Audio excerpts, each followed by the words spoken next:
Good morning or good evening, everybody. A very warm welcome to this, the first of a series of 4 cancer care webinars, which we are doing with Christine Clinton. And we are delighted to have you with us, Christine. Thank you very, very much. A reminder, everybody, that this session will be recorded. The subsequent sessions strictly will not be recorded. So you can have some very personal discussions there. Yeah, like I said, the other sessions will not be recorded, but this one will be. And joining us today is you and Ivy, who will actually be chairing the second and co-chairing the second and third sessions, the breast cancer session and the gynecological, women's gynecological session. All right, and I will rejoin for the men's prostate and lung cancer session on the 4th one. So thank you very much, Christine. Delighted for you to be here. If anybody wants to chat during the presentation, there's a chat button. Just use the chat button, all right, and or put up your hand, and Christine will be more than happy to answer your questions. So thank you very much, everybody. I'll hand it over to you, Christine. Thank you very much, Andrew, for the warm welcome, and to Ivy and Ayu for inviting me to be part of the discussions this evening. Well, for me, it's evening. It's 10:10 in the evening here on the East Coast of the United States.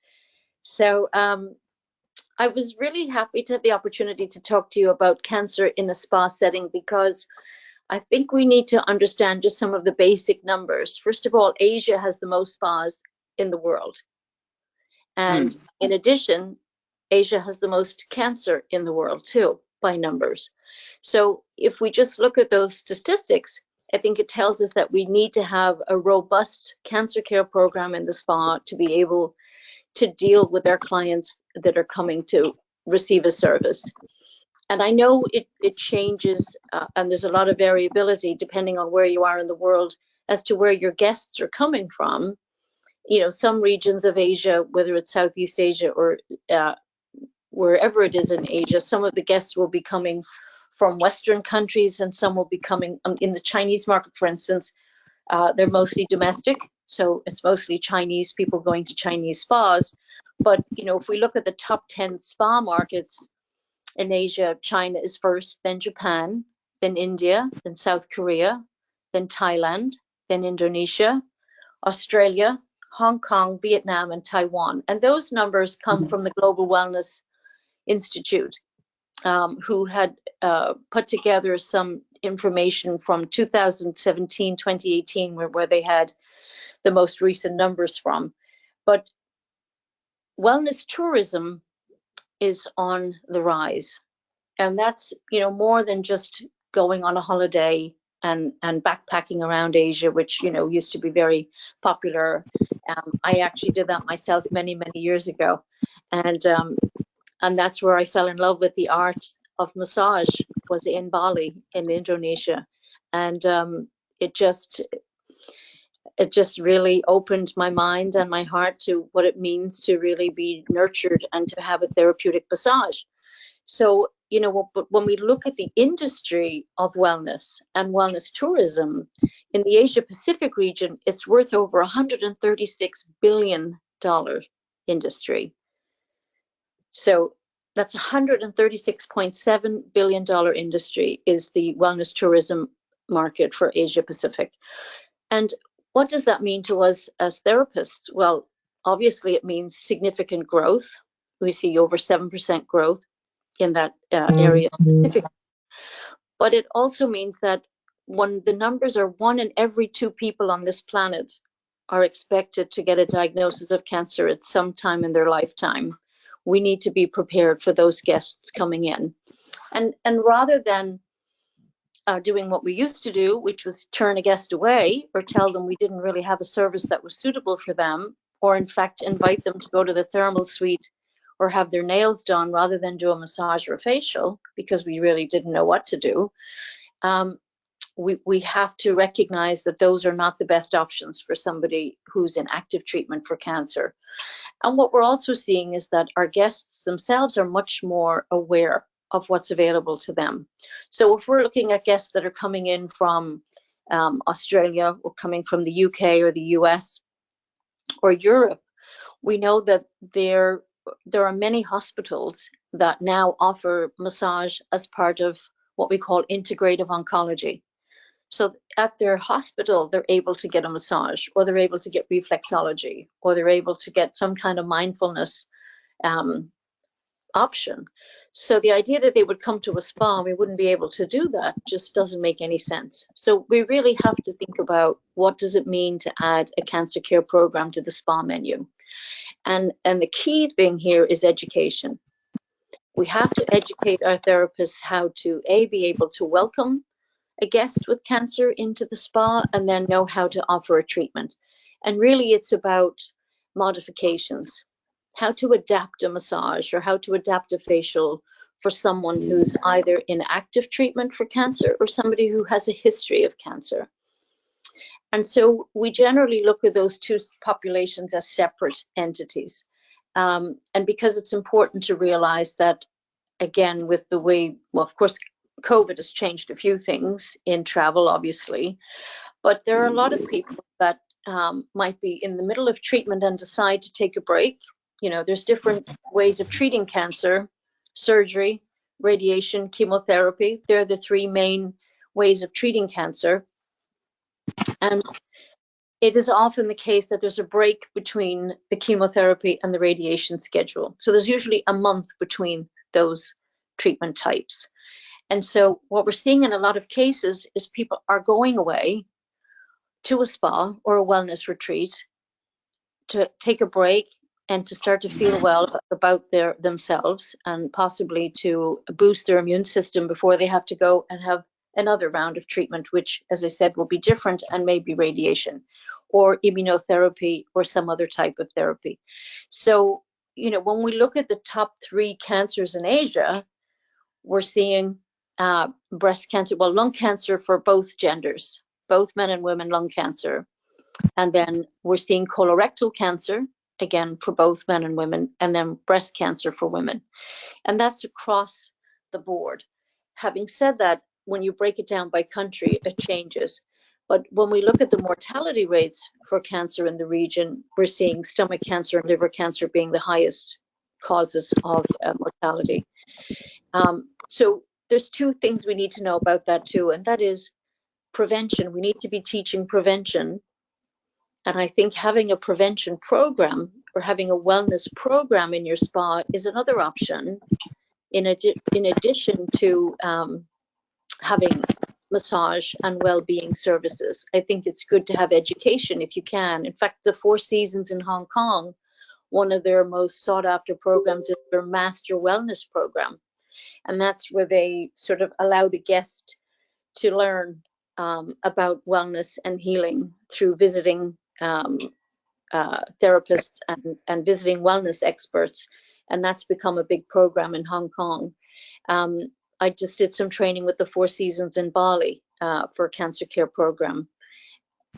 There's a lot of interest in it, and there's a lot of different ways to introduce a program. As I said, it can be an education program, it can be hands-on program, it can be a nice integration of both. But I think it's safe to say that we really need to start thinking about including those services on a spa menu.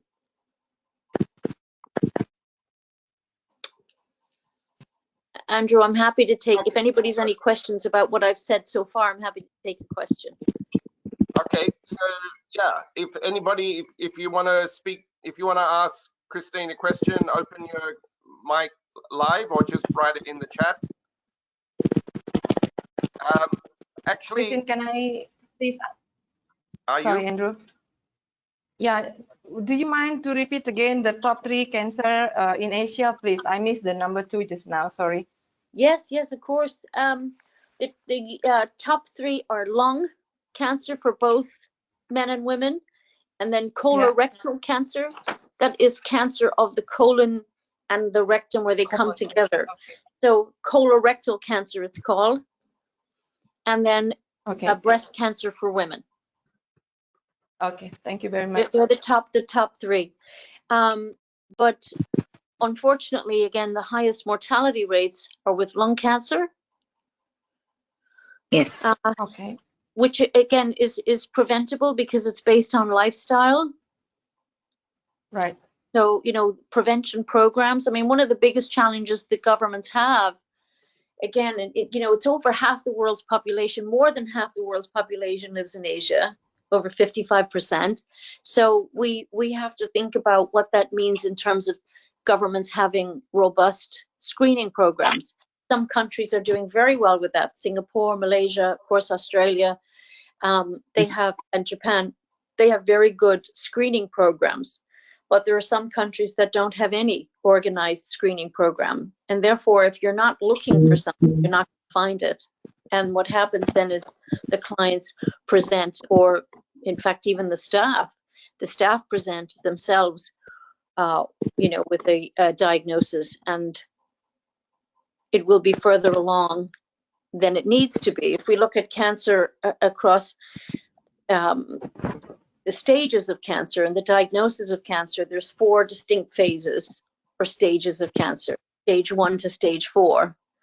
And if you have a screening program, the chances of finding cancer at stage 1 or 2 are much higher than if you've no screening program. Then it's usually stage 3 or 4, because you have to wait till a person is symptomatic.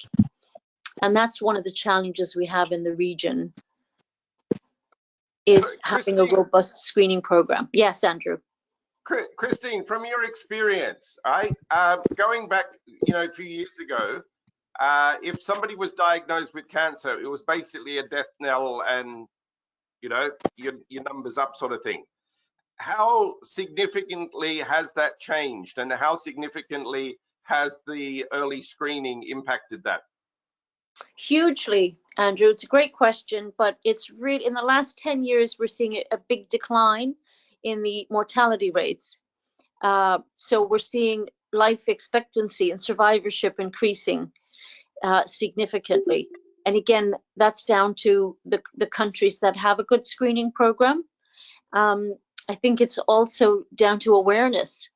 And again, in the region, if we look at countries like China and India and Australia, Thailand and Singapore, their governments have made it a point of making sure that there is a screening program. And the reality of it is, the cost of treating somebody with late stage cancer costs the government more than treating somebody if they have early stage cancer, stage 1 or 2. So it's really in the government's interest, not just, obviously, cancer is not just about money, but from a government perspective, they are going to look at what does it cost to treat this patient or this client. So the programs that have been introduced have definitely saved lives because they're creating awareness.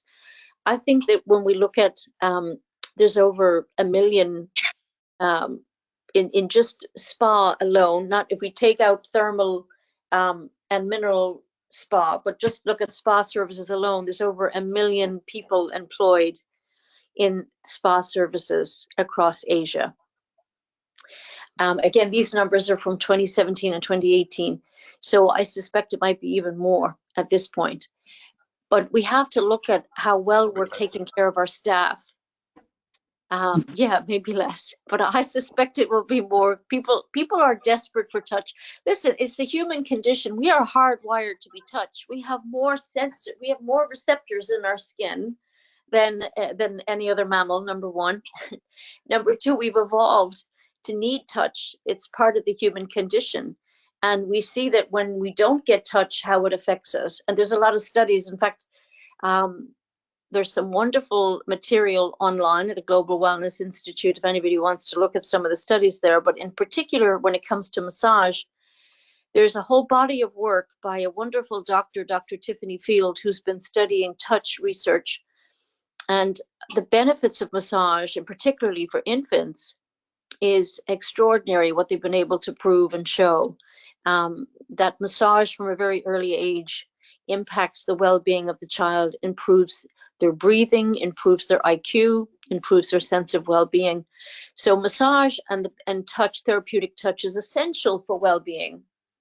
And that's how I think, you know, if we just look at what COVID has done, not just to the industry as a whole, but to the mental health of people, I think we're going to see so many, I believe, guests coming in looking for massage. I really feel that's what we're seeing. I'm seeing it in my own practice. I'm busier than I've ever been. And that's because, as I said, there's safety now because there's vaccinations are plentiful. But people have been starved of touch, meaningful touch. And so I do believe that not just people with compromised health, but people who like to travel for wellness experiences will be flocking back to the spas in Asia.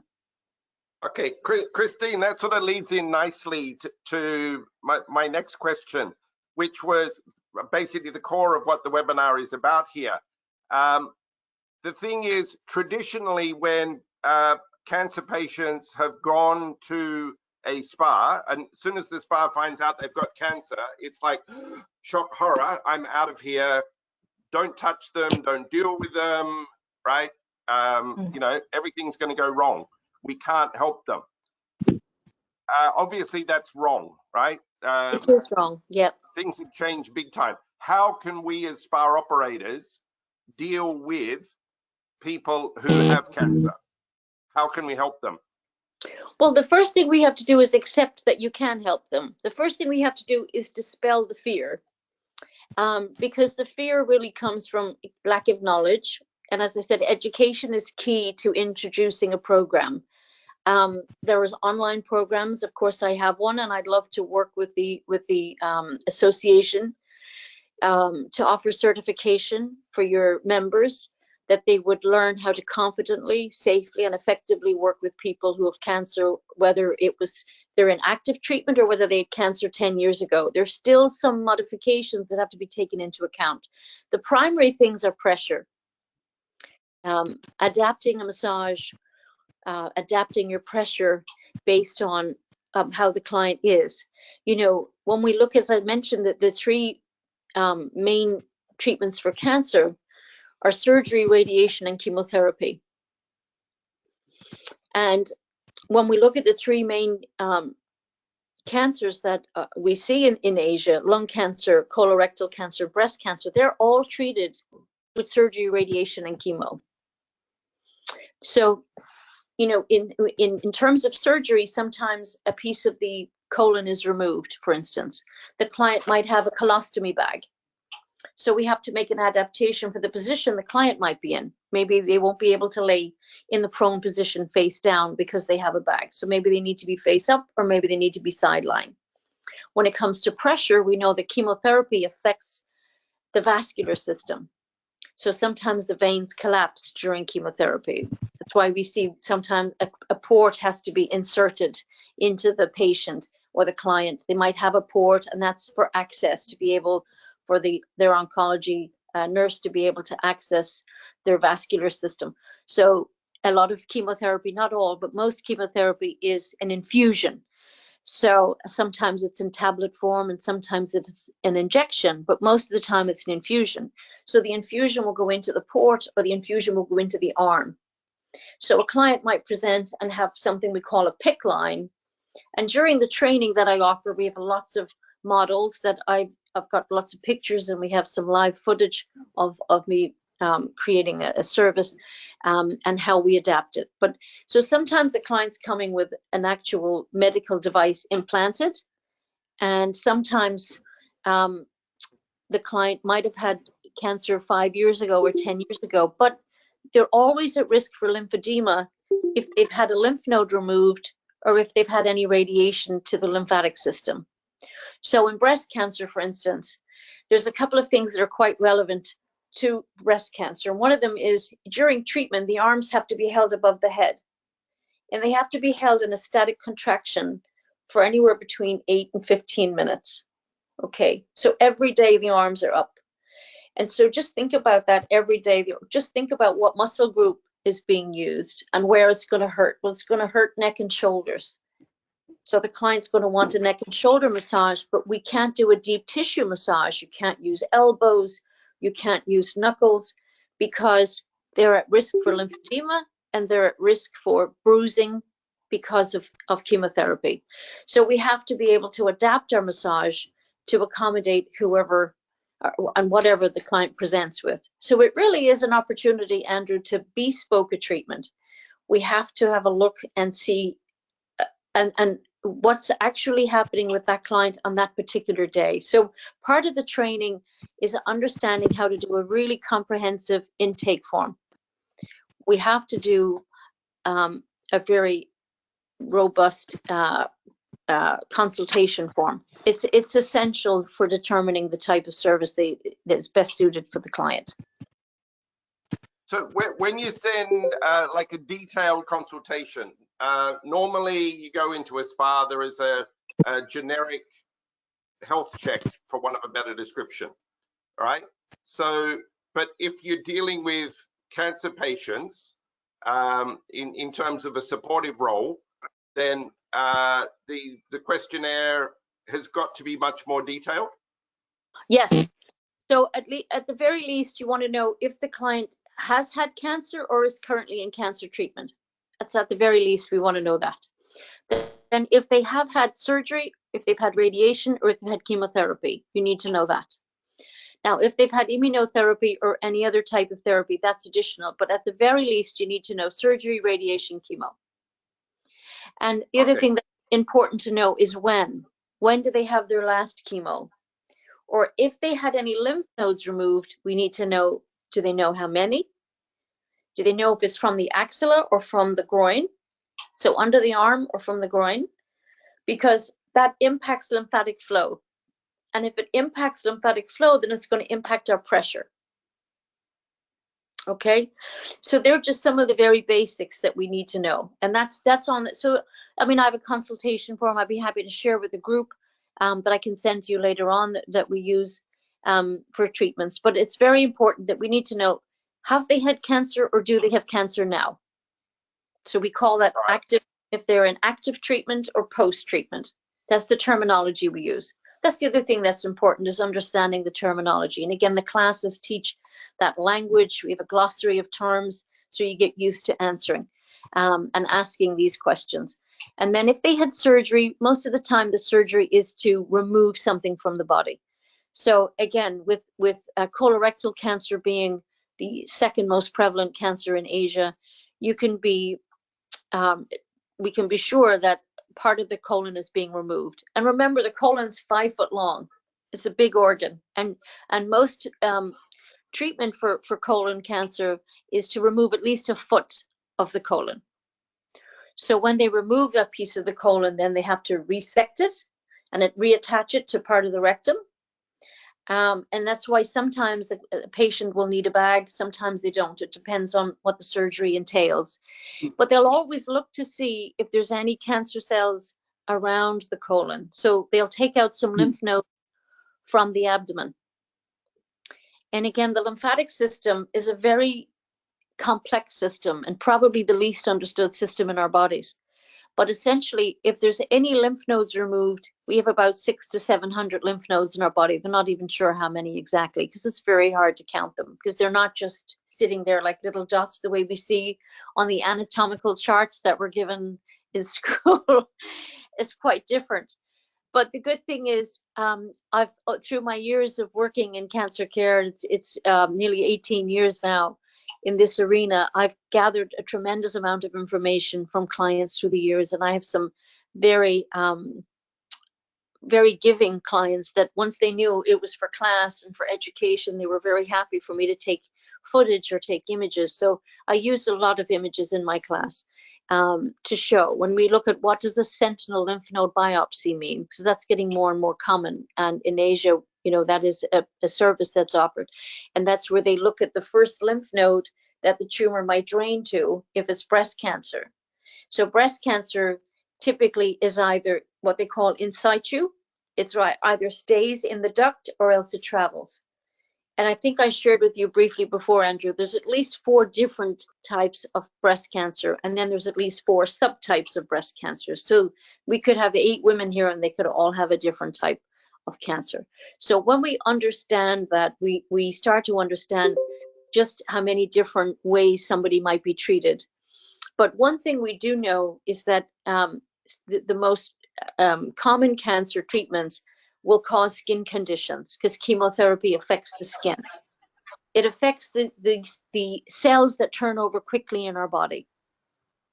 So our hair, our skin, and our nails, they're the cells that turn over quickly in our body.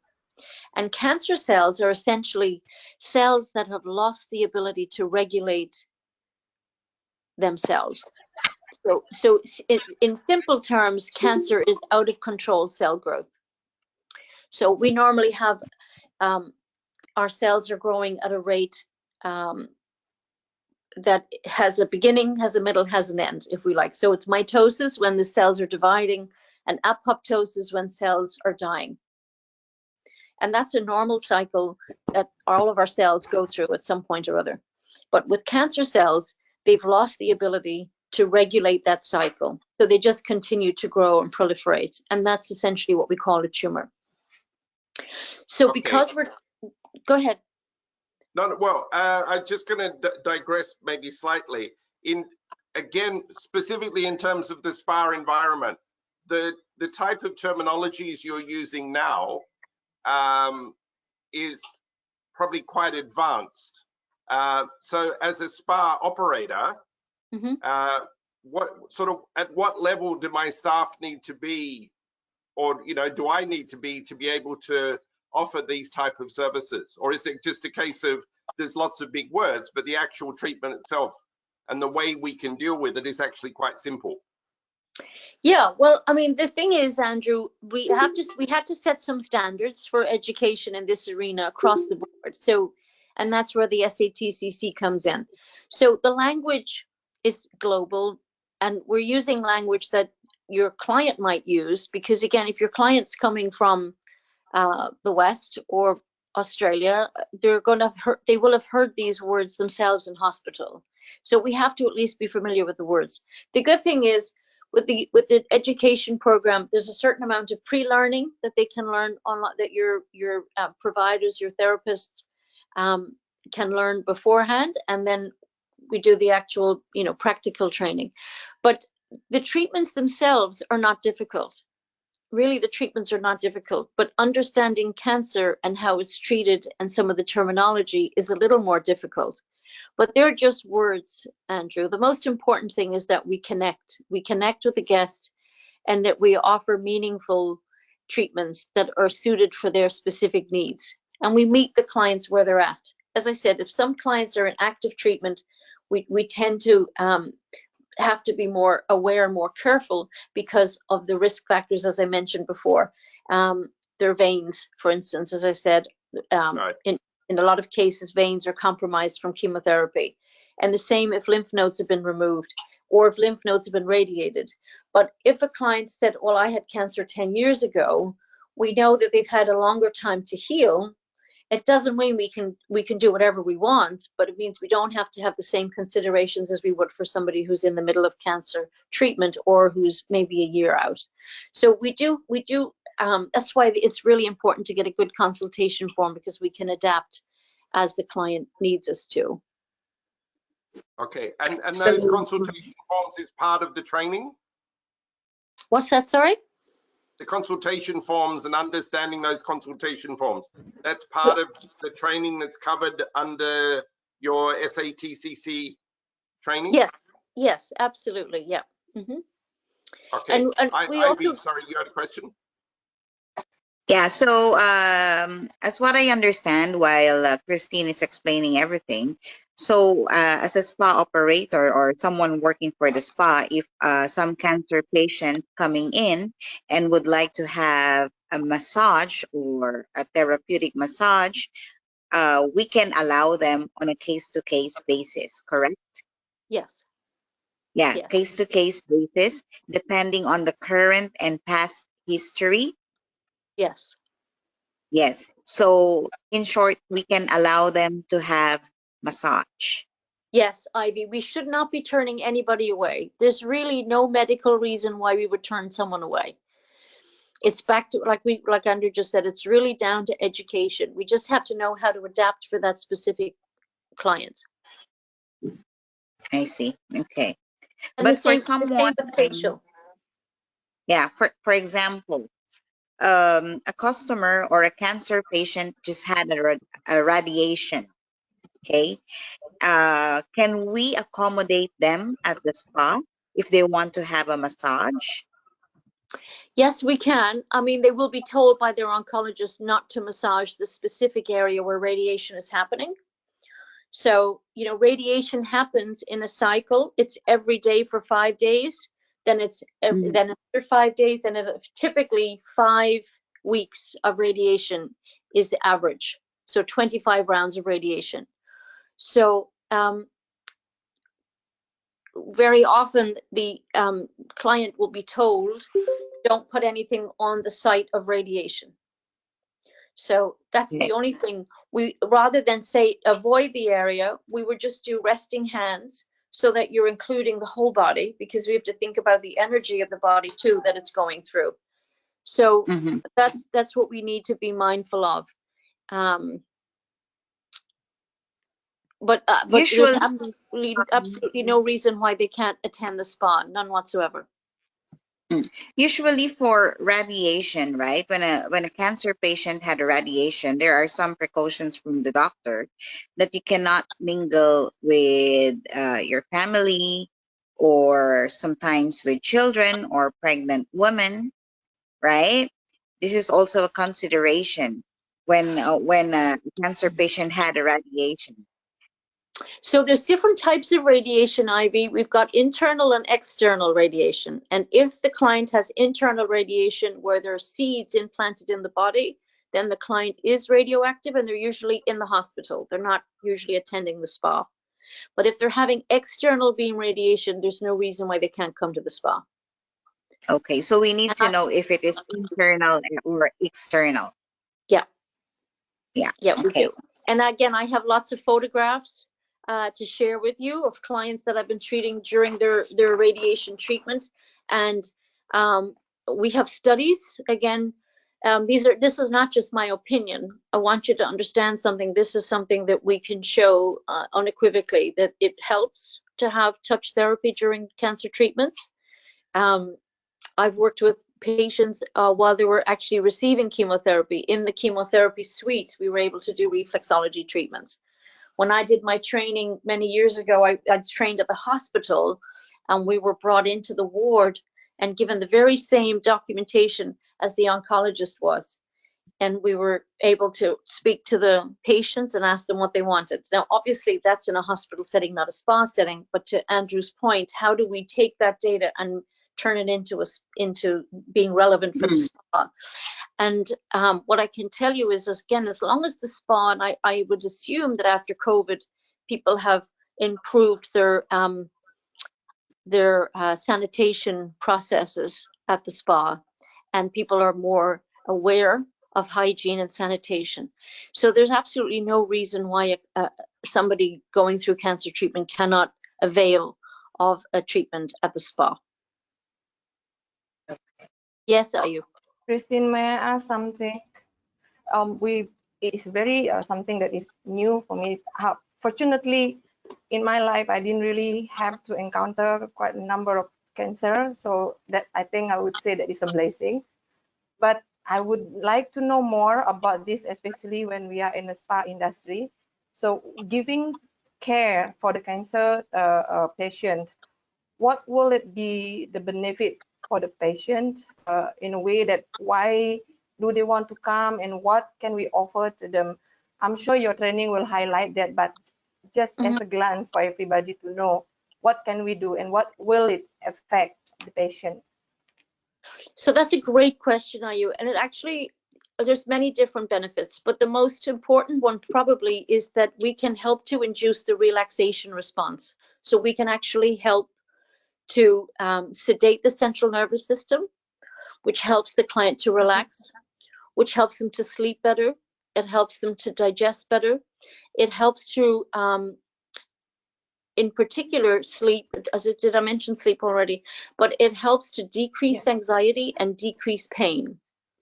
So again, in the largest study that was ever undertaken was undertaken at a hospital in New York, Sloan Kettering, and they had over 3,000 patients, and they were able to show, and in fact, I have a video that I will share with Andrew that he can share with you that was just done on the BBC, that actually shows after just a 1-hour massage, and they did a blood test before the massage and a blood test after the massage, they could actually see the lymphocytes, which is a part of your immune system, increased by over 1/3 after just one massage.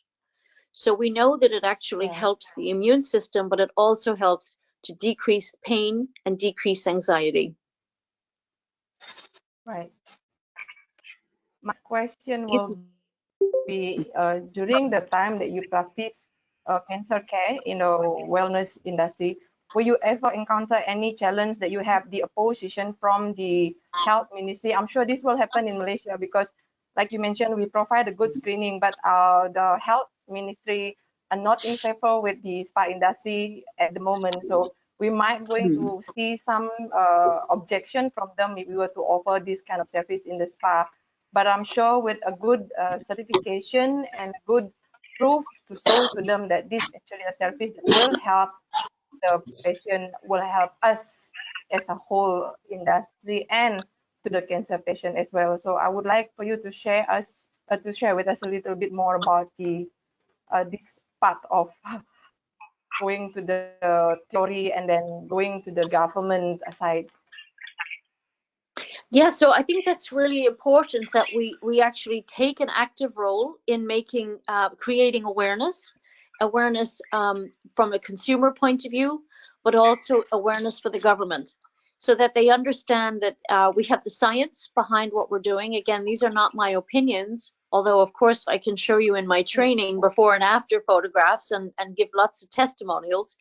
But I think it's a really good opportunity to be able to liaise with the wellness officer or the health minister or whoever it is to say that we have the science behind it. And the science, and in fact, the Global Wellness Institute has a whole initiative now called Massage Makes Me Happy. And it's the science of massage and the science of touch and the benefits of that. But if we just look at it through the lens of cancer care, again, we have a lot of science and a lot of studies that show the benefits. On the SATCC website, we have, and I can send them to you separately if you wish, Andrew, that you can share with the group, and to you, Ayu, because I do believe I have your email address, is to send you the studies that show the benefits for people living with cancer. In Australia, they have a very good, the Australian Cancer Council has a tremendous amount of information on their website too about the benefits of massage. And I think it would be great if you were able to have the health minister involved in this, because not only do we want to teach prevention, but we want to be able to help people to feel better. And if we're looking at it through the lens of tourism, wellness tourism, those numbers are going this way.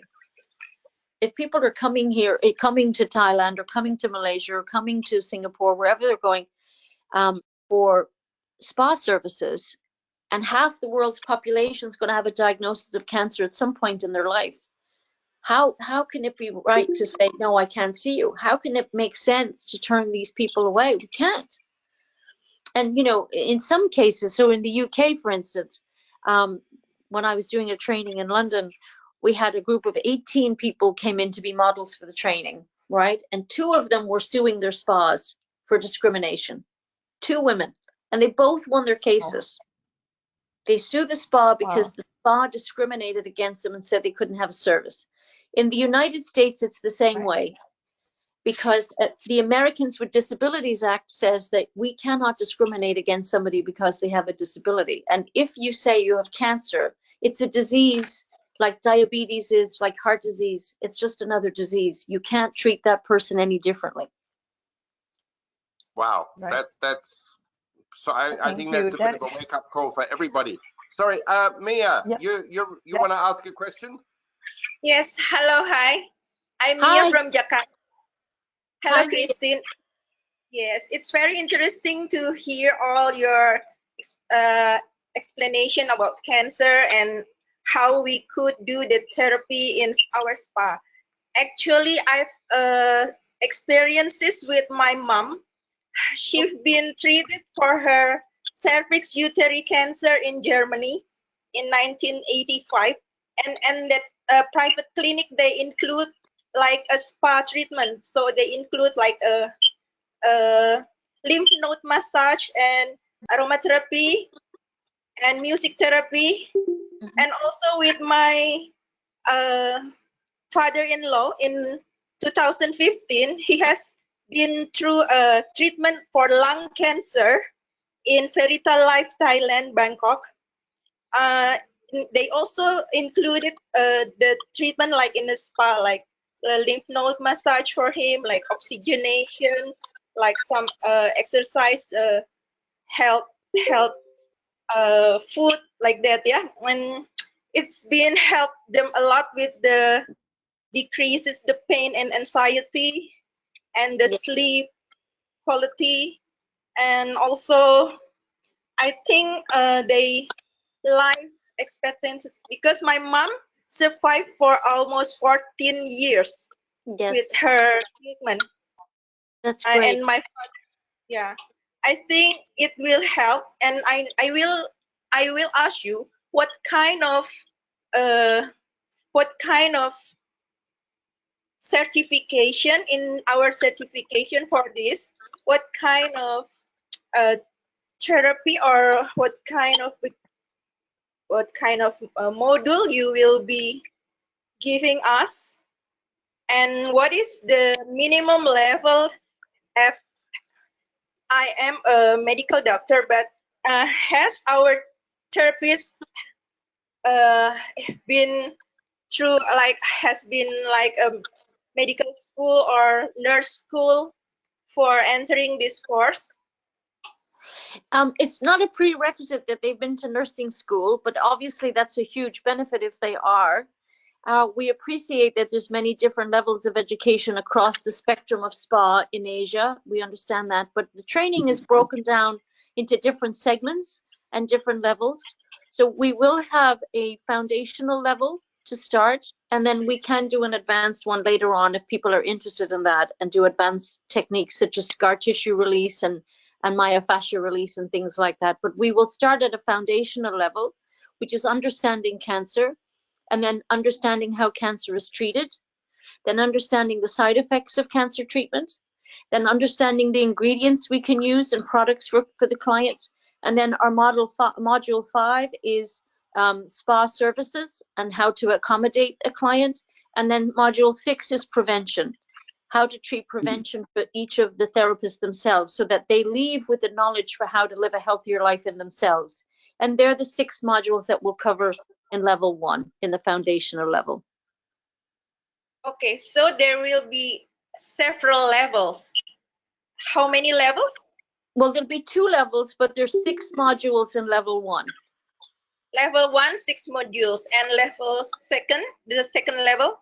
Second level, probably just 4, but it'll be quite specific to things, as I said, like myofascial release and scar tissue and more physical adaptations, as opposed to just massage. But if you're a spa that is a wellness resort, that is a retreat model where people go for 2 or 3 weeks, for 2 weeks, you want to be able to have more than just the massage. We have a complete wellness package.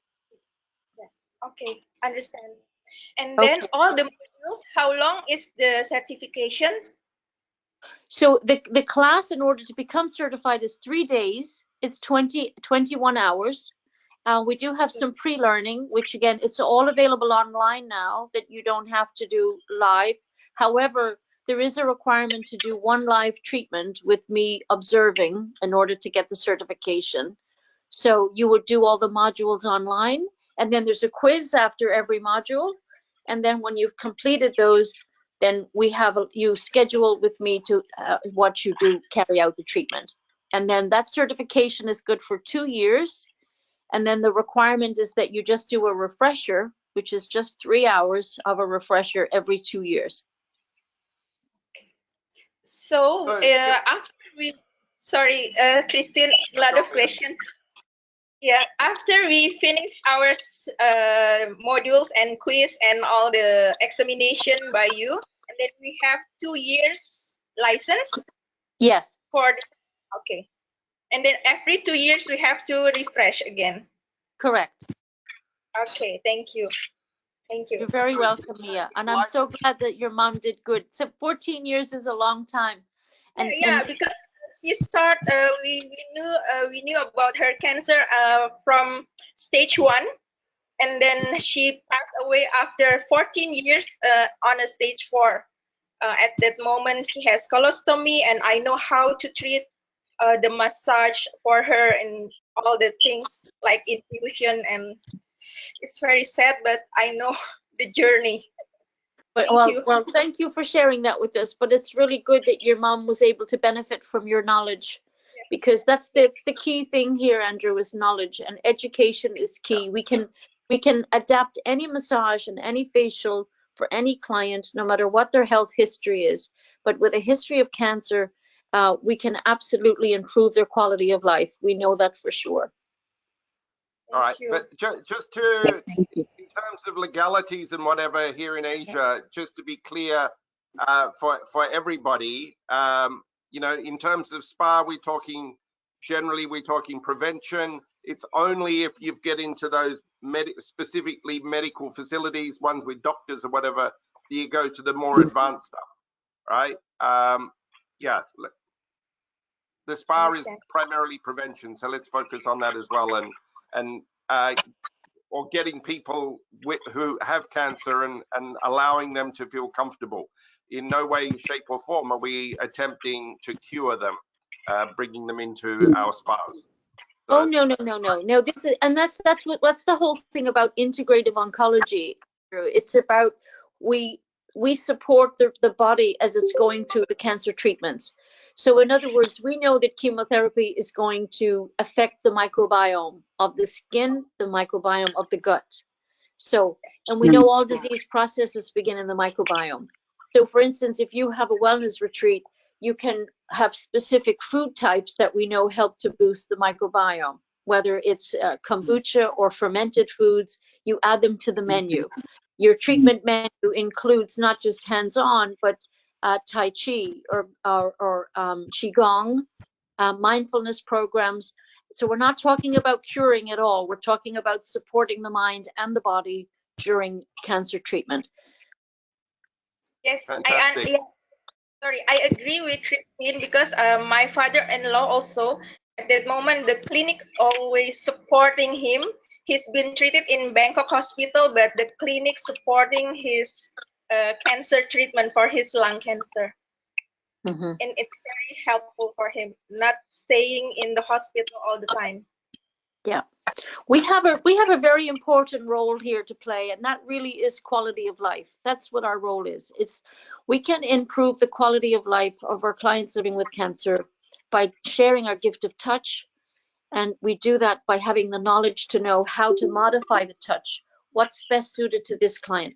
Let's say both their breasts are removed, or let's say they have lung cancer, they've had a resection and they have a scar down the side of their body here. How do I position them? What pressure am I going to use? What's comfortable for them? Do I need to elevate them a little bit because they have problems with their lungs, because part of their lung has been removed?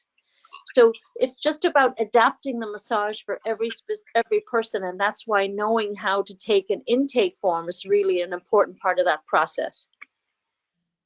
Okay, just going back to specifically to the certificate, the SATCC certificate, or the SAT, the last C is certificate, right? Yeah. Is that globally recognized? It is. It was really developed to really be launched for the UK and Ireland, but we're in discussions right now with the US too, to have reciprocity with with US spas rather. And my understanding is that the Commonwealth and other countries that are interested in taking it as a standard, which is what we set it out to be, it's a standard. That's what SATCC stands for. It's Standard Authority for Training in Cancer Care, is global. And in fact, the first spa to have it in Asia was the Four Seasons in Bali. Okay. So, but we don't have anybody from Four Seasons Bali here today. All right. Louisa Right. Anderson, the fabulous Louisa Anderson. Yeah. Yeah. So you Okay. have collaboration with Four Seasons Bali for this? Yes, yes. Okay. And there was an article written about it in Spa Business magazine. And I can again send some of these articles to Andrew if you want to see them to share. I'll just make a note. We can send.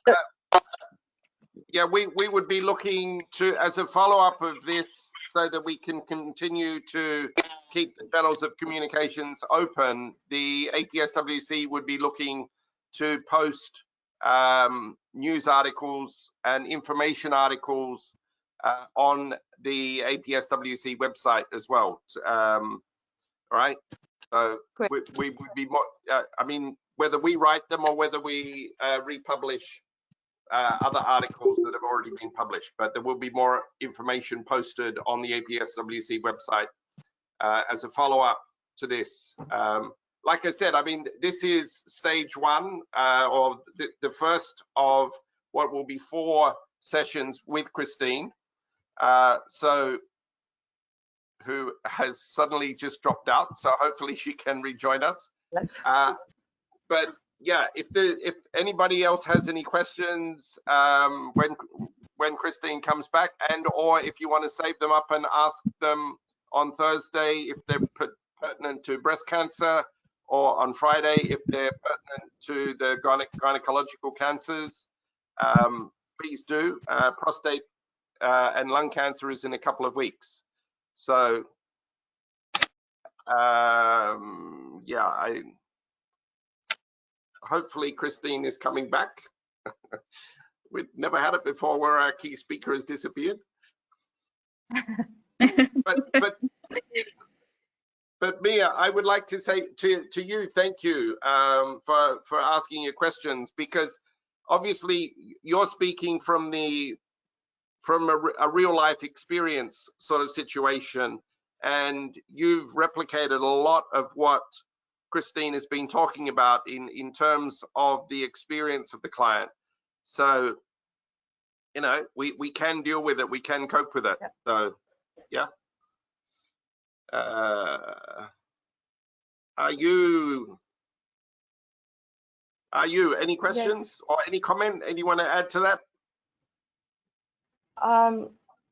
No, basically I would like to thank everyone and looking forward to meet them again on Thursday. So please on time, because our speakers are talking to us from the United States of America. Yeah, we do not want them to. Yeah, so, yeah, they are 10 at night there. So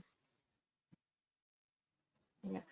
Sorry, and Ivy? to be honest, this topic is actually.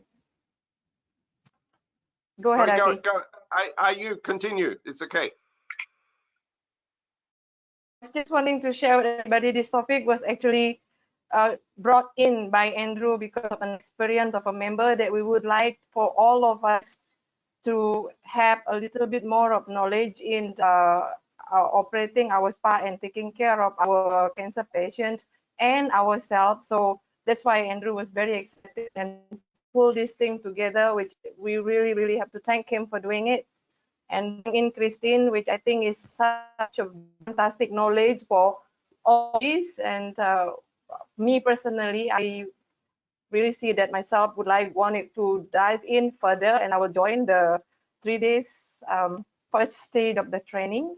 Looking forward to it, and I hope the rest will also do the same. And if I'm not mistaken, Andrew, there will be some discount offered to our member, yes? Yes, we will be sending details out to all members shortly, but there will be a significant pricing discount for APSWC members on that 3-day training. So, and honestly, at the end of the day, the published price is actually not as high as what one might think it would otherwise be. All right, even if you're paying full price. But you know, I think when it comes to cancer, I mean, I've my brother has had cancer, and a lot of that, sorry to say, I think he's created himself through his own dietary consumption, and eating incredibly unhealthy foods. So it can come around on different ways, and it occurs for different reasons, right? So it's been interesting for that. I mean, that goes back a number of years now. He's in Australia, and yeah, as Christine was saying, like the Australian Cancer Council is pretty hot on with their support and their testing and whatever. And yeah, he had a kid. He was one of the ones that had the surgery because he had a kidney removed as a result. But yeah, life expectancy, pretty well, basically normal life expectancy for him now, right? And life goes on. So, okay. Unfortunately, we seem to have lost Christine, and yeah, for whatever reason. So we will work on that to make sure that come Thursday that we're on track. So Yes. on Thursday, you and Ivy will be, even Ivy's disappeared now, right? We'll be hosting. No, I face there.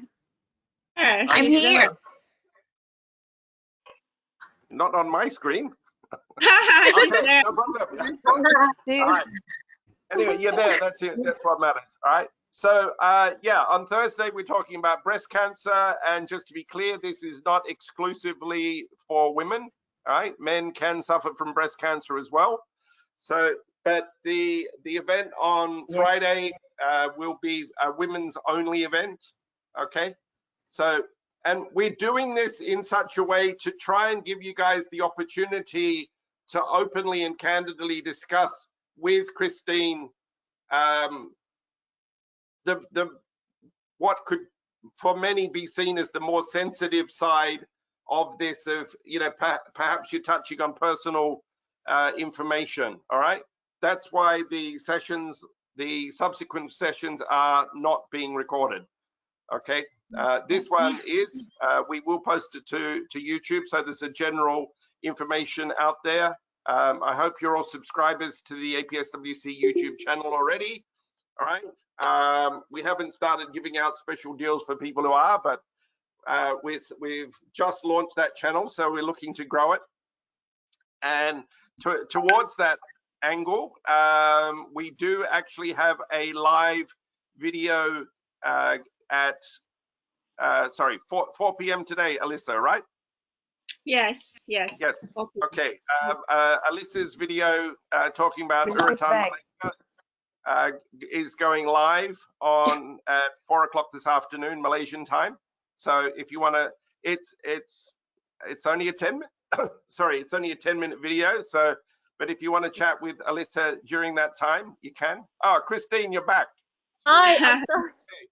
I'm sorry, my phone died. I'm so sorry about that. I had my laptop fully charged, but my phone, it was only at 80%, so it just died. Sorry.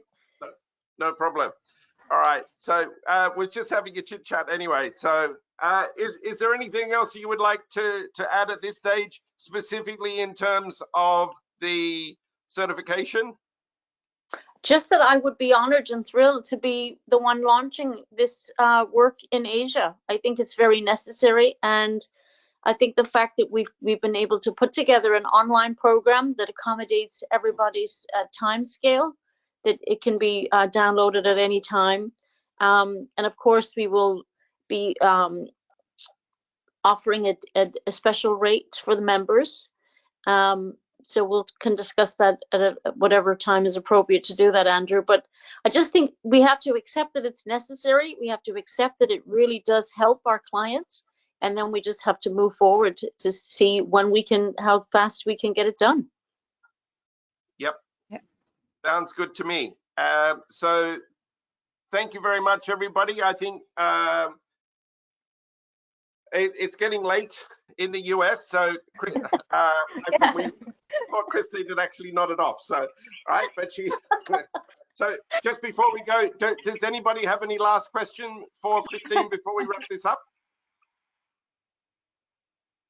No, if not, okay, there will be more information, like she said, about various videos and articles which will be shared through the APSWC network, either in their original format, or we will update them or edit them to potentially give them a more regional relevance. But thank you very much, everybody. Christine, huge thank you for that content. So I would urge everybody to at least look at the information regarding the SATCC certification and how we can bring that into our spas, and we can be more supportive of our guests.